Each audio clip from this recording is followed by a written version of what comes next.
Y a continuación queremos invitarlos a un conversatorio sobre ciberseguridad y transformación digital. Para ello invitaremos al escenario a nuestros expositores del día de hoy y también a Orlando Rivera, quien moderará este panel. Les recordamos también que pueden participar directamente en este conversatorio haciendo sus preguntas a través de YouTube, donde se está transmitiendo, ¿cierto?, en vivo este evento, y también con el hashtag Encuentro TI-ITD 2022. Invitamos a nuestros expositores al escenario y a Orlando para comenzar. Muchas gracias.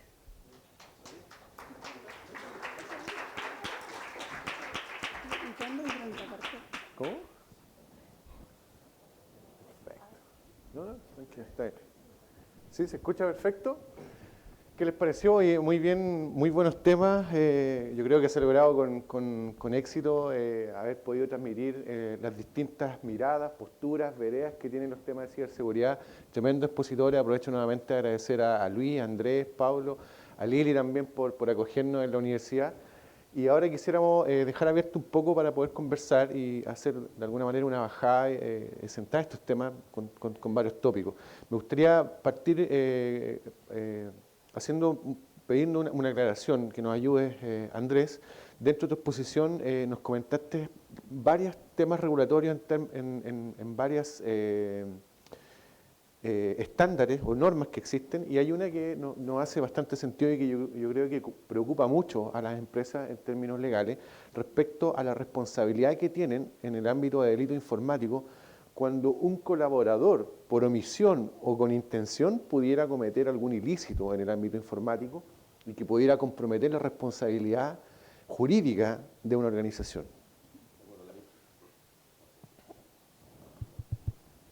¿Sí? ¿Ok? 1, 2, 3. ¿Se escucha bien? ¿Se escucha? No, más no. Ahora sí.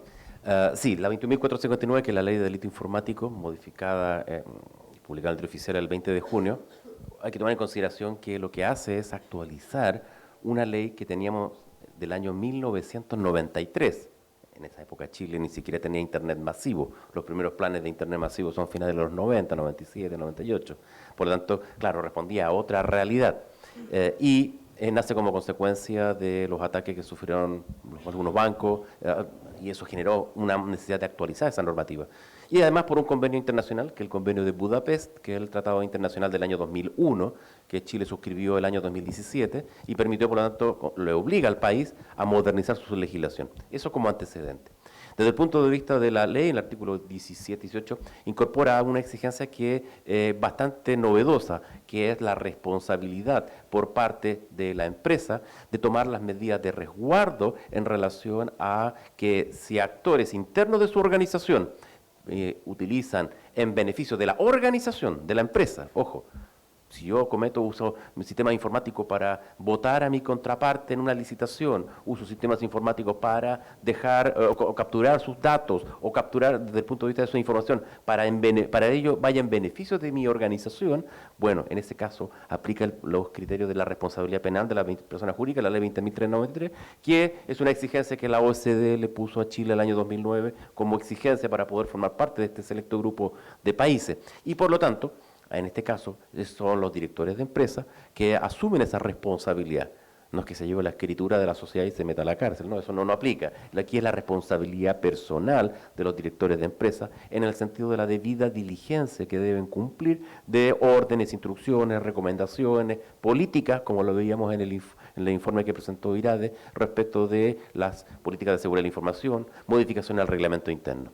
Entonces, la lógica es que no es cualquier tipo de ilícito, tiene que alguien actuar en beneficio de la organización para obtener un beneficio, obviamente, que directo o indirectamente le va a traer alguna ventaja. Y por lo tanto, también se incorpora dentro del delito informático, y si alguien se quiere descolgar de algún grupo y disminuir, aminorar su pena de responsabilidad penal como persona natural, bueno, se contempla en esta lógica. ¿Qué es lo más relevante de todo? Que el concepto de que la responsabilidad penal históricamente siempre ha sido personal, hoy en virtud de diversos delitos que ya veníamos, lavado de activos, hablábamos en el tema de financiamiento del terrorismo, bueno, hoy también en materia informática se incorpora esta figura de responsabilidad para la empresa. Así que, entre comillas, que el legislador toma la decisión de endosarle cierta responsabilidad también a la empresa para que asuma su responsabilidad en el contexto social que estamos viviendo. Eso, Andrés, confirme si no estoy equivocado.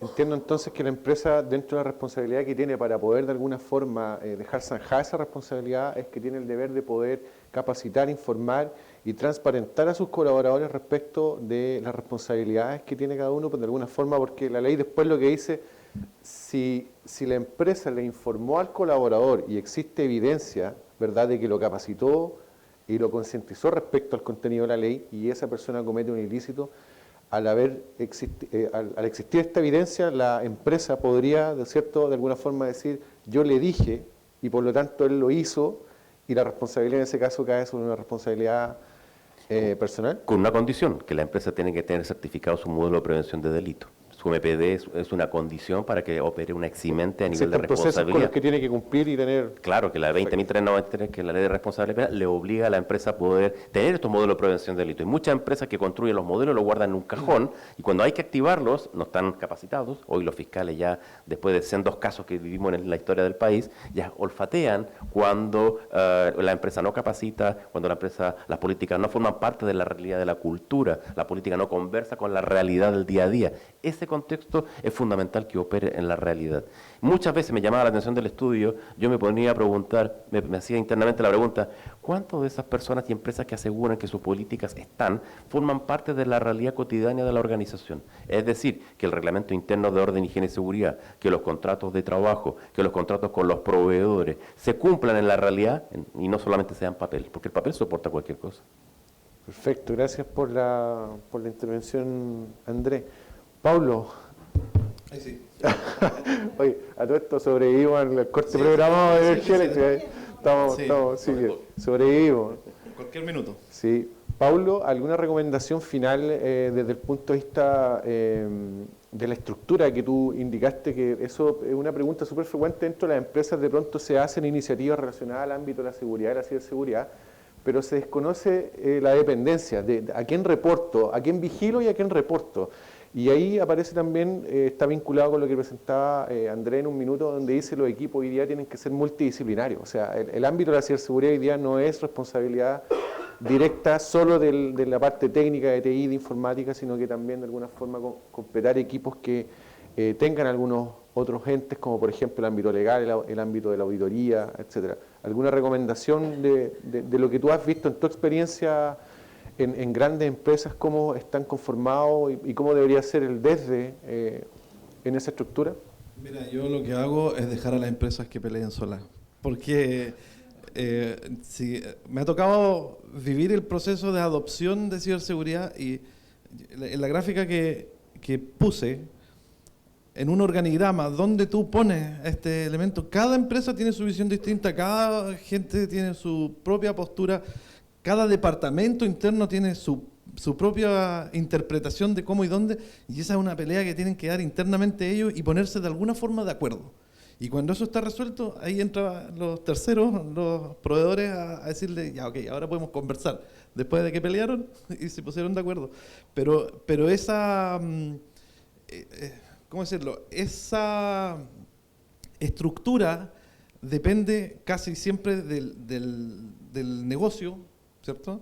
Depende de los intereses de la misma empresa, depende de cómo esté construida, porque muchas veces sucede que la gente de ciberseguridad le ponen, no sé, un gerente de ciberseguridad y viene con su arsenal de normativas y políticas y restricciones y usted ahora ya no puede usar Facebook, no puede ver YouTube, no puede hacer nada. Y empiezan los problemas internos. Y por eso yo mencionaba a los sindicatos. En alguna parte me pasó, miren, un ejemplo, me pasó que me mandaron a crear una red Wi-Fi corporativa. Y uno de las Wi-Fi significaba, decía, empresa-visitas. Y al sindicato no le pareció que ellos se conecten a la red de visitas. Y generó un problema interno. Un problema político-administrativo. Entonces yo tuve que retroceder un poquito y les dije, bueno, resuelvan ese problema, después me dicen cómo yo le voy a poner al nombre de la red Wi-Fi. Eso que es anecdótico, imagínate, llévalo a un tema de normativa interno. Entonces ahí, ese es el problema número uno, creo yo. Así que si tú me preguntas una recomendación, yo no sé si estoy capacitado para dar una recomendación, porque cada uno tiene que ver cómo cómo resuelven esos problemas primero. Después ya llega todo el arsenal de tecnología y soluciones que uno ofrece. Pero en ese aspecto yo diría que tal vez no soy la persona más adecuada. Bien, muchas gracias, Pablo. Andrés, en su presentación comentaba un poco también una reflexión que nos invita a todos hoy día a decir en todas las áreas tenemos que tener presente en la conversa, ¿verdad?, la ciberseguridad. Y dentro de la academia también genera un desafío, y quiero ahí ir con Lilian. La academia tiene el desafío también de alguna forma, quizá, y te quisiera consultar si existe dentro de las mallas curriculares que tienen ustedes en el ámbito de la ingeniería o en otras carreras, ¿tienen contemplado hacer cambios, modificaciones? ¿Hay proyectos o iniciativas que de alguna manera contemplen, así como existe la prevención de riesgos, ¿verdad?, que es algo transversal a una carrera? Podría ser también tener dentro de sus mallas, poner estos temas relacionados al ámbito de la transformación digital y la ciberseguridad, porque va a ser algo que un profesional a nivel transversal le va a tocar abordar, liderar dentro de su inserción en el mundo productivo. Bueno, muchas gracias por tu pregunta, efectivamente es muy pertinente. Mira, voy a iniciar contando cómo la universidad se ha hecho cargo. De hecho, por estos días, toda la universidad, todos los equipos, los académicos, administrativos, directores, estamos terminando un curso de ciberseguridad. Es como requisito cero, es el requisito básico esencial, donde conceptos relevantes y tips relevantes nos dan herramientas para tomar decisiones oportunas al momento, no sé, como decían aquí, de abrir un correo, de ver el doble clic, quién lo envió, de dónde lo envió. Eso es como súper importante. La dirección de ahí ha hecho como una labor potente ahí. ¿Cómo lo llevamos a la academia? Nosotros en el año 2020 realizamos una innovación curricular en todas las carreras de la Facultad de Ingeniería, donde efectivamente introducimos un eje asociado a la transformación digital. Por lo tanto, tenemos desde el primer año asignaturas asociadas a la programación, base de datos, pero además en el sexto semestre tenemos una asignatura llamada transformación digital. Por lo tanto, todos nuestros ingenieros están ya adquiriendo estas competencias, pero a nivel transversal. Eso es en el pregrado, en el advance, en todos los programas que tenemos como facultad. Creemos, y así lo pensamos y lo hicimos nuestro, que es el tema relevante, es el tema, todos los indicadores, todos los estudios dicen que las próximas generaciones de profesionales tienen que conocer esta temática y claramente no solo en el área de ingeniería, tecnología, sino que en todas las profesiones. El tema de la seguridad de la información, el tema de cómo comparto la información, qué comparto, hasta qué límite, como decía cierto Andrés, es una responsabilidad de la empresa, de la institución. Por lo tanto, el formar a nuestros estudiantes tiene que ver con esa línea. Bueno, además nosotros el 2021 lanzamos la carrera de Ingeniería en Ciberseguridad, ¿cierto?, en formato 100% online. Por lo tanto, el desafío también ha sido tremendo, porque tener que trabajar en esta dinámica tuvo que llevar a la universidad a tener plataformas robustas, prestadores de servicios o grandes partners tecnológicos en la universidad para realizar pruebas. Y finalmente los estudiantes tienen que hacer pruebas, revisar y trabajar en esa temática. Pero creo que era el momento, estamos trabajando con Arizona State, pronto van a venir muchos sorpresas asociadas a la ciberseguridad con Arizona State para el Andrés Bello, así que yo creo que estamos ya nos subimos al caballo, así que estamos en eso. ¿Alguna candidata a postular dentro de UNAP para Ada Byron? Mira, nosotras estamos acreditados en investigación. En el área de ingeniería claramente hay académicas reconocidas. Yo creo que aquí conocen esta Romina Torres, que trabaja en el área de la ciberseguridad fuerte. Pero nosotros como universidad este año decidimos quedarnos afuera y no postular a ninguna mujer que trabaje en la universidad. Las próximas versiones sí, pero ahora es para la comunidad y para las empresas. Era académica de otras instituciones y otras empresas. Así que este año no hay ninguna postulante de la Universidad Andrés Bello. Bien. Luis, en tu opinión me gustaría, un poco para ir sintetizando la idea de lo que nosotros trabajamos dentro del círculo, ¿qué es lo que tú ves en tu opinión? ¿Qué es lo que se vislumbra? ¿Cuáles son los principales desafíos que podríamos estar abordando las empresas que participamos del Círculo TI y TD de IRADE en términos de esta brecha que tenemos para poder alcanzar los primeros objetivos que están en el ámbito de ciberseguridad, tanto desde la protección tecnológica, infraestructura, procesos, y por otro lado también el resguardo jurídico y legal que tenemos que enfrentar como empresa. Muchas gracias por la pregunta. Mira, en mi opinión personal, yo tiendo a pensar de que no es solamente un tema de ciberseguridad, no es un tema de transformación digital, no es un tema de cómo mejoramos nuestra operación o cómo preparamos nuestras organizaciones de TI para dar soporte a la organización. Para mí, el elemento común en todo esto, y ya se nombró bastante en las presentaciones, es la estrategia. La estrategia tampoco no es una estrategia de TI, es una estrategia que baja de una estrategia corporativa, de cómo las compañías se ven en 5 o 10 años. Nosotros, en base a esa visión de corporación, nosotros tenemos que aportar nuestra parte. Y nuestra parte consiste, en primer lugar, en proponer, digamos, una hoja de ruta para alcanzar, digamos, el nivel de soporte y de servicios que tiene que contar la organización. Hay un tema súper importante que tiene que ver con la gestión de los riesgos. Porque muchas veces, muchos proyectos se caen cuando nosotros los levantamos desde el punto de vista de nuevas capabilities tecnológicas, de cuánto cuestan, pero el condimento del riesgo, de decir, si yo no invierto ahora en ciberseguridad, voy a estar expuesto a un riesgo que en términos de revenue puede significar, digamos, probablemente millones mucha más plata en el fondo. Con el caso, por ejemplo, que mostraba Paulo, claro, el atacante decía que, bueno, de acuerdo a tu organización son 10 millones lo que vale esto. Si tú llevas eso, por ejemplo, un caso de negocio, probablemente tú estarías en un mejor pie para defender cualquier inversión en ese tipo. Entonces, ¿cuáles son nuestros desafíos? Yo creo que movilizar ideas, tener una visión unificada, pero que contribuyan todos estos elementos. Transformación digital, ciberseguridad, estrategia, pero también hacer una mirada interna. Nosotros que estamos en el ámbito tecnológico, porque la transformación digital también tiene que servir para que permeen nuestras organizaciones. Se está cambiando la corporación, pero nosotros como TI también tenemos que cambiar. Aquí pareciera ser que no hay una receta, pero se ven algunos modelos. Una caja de cambio de 2 velocidades. Una que representa la robustez, mantener todo lo más seguro posible, procedimientos, controles. Y otra que tiene que ser más ágil, que tiene que ir, digamos, de la mano con los desafíos que enfrenta el entorno también. Demandas volátiles, patrones de consumo que cambian en el día a día, donde los cambios de orden de pedida a última hora son pan del día a día. Eso, desde el punto de vista del diseño de procesos y de tecnología, representa un problema complejo. Entonces, para cerrar un poco la respuesta, yo creo que nuestro principal desafío hoy día, y como círculo, es intercambiar estas opiniones, estas distintas perspectivas. Por ejemplo, ¿dónde va la organización de ciberseguridad? Y sí, cuáles son los racionales. Porque eso, en el fondo, a ti te produce ser el benchmark y ver, digamos, qué se ajusta a ti. Perfecto. Eso. Muchas gracias, Luis. Tengo micrófono. Okay. Muchas gracias.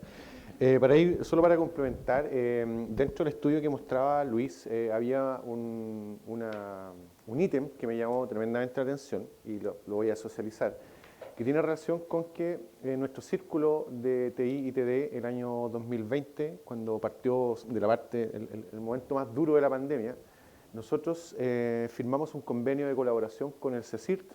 Yo creo que ya muchos conocen este organismo del Estado, ¿verdad?, de detección y de alerta temprana ante incidentes de seguridad informática, y con ellos empezamos a trabajar con el círculo y firmamos un convenio, y ese convenio quedó extendido a la totalidad de las empresas socias de IRADE, no solamente las que están circunscritas en el círculo, sino que a la totalidad.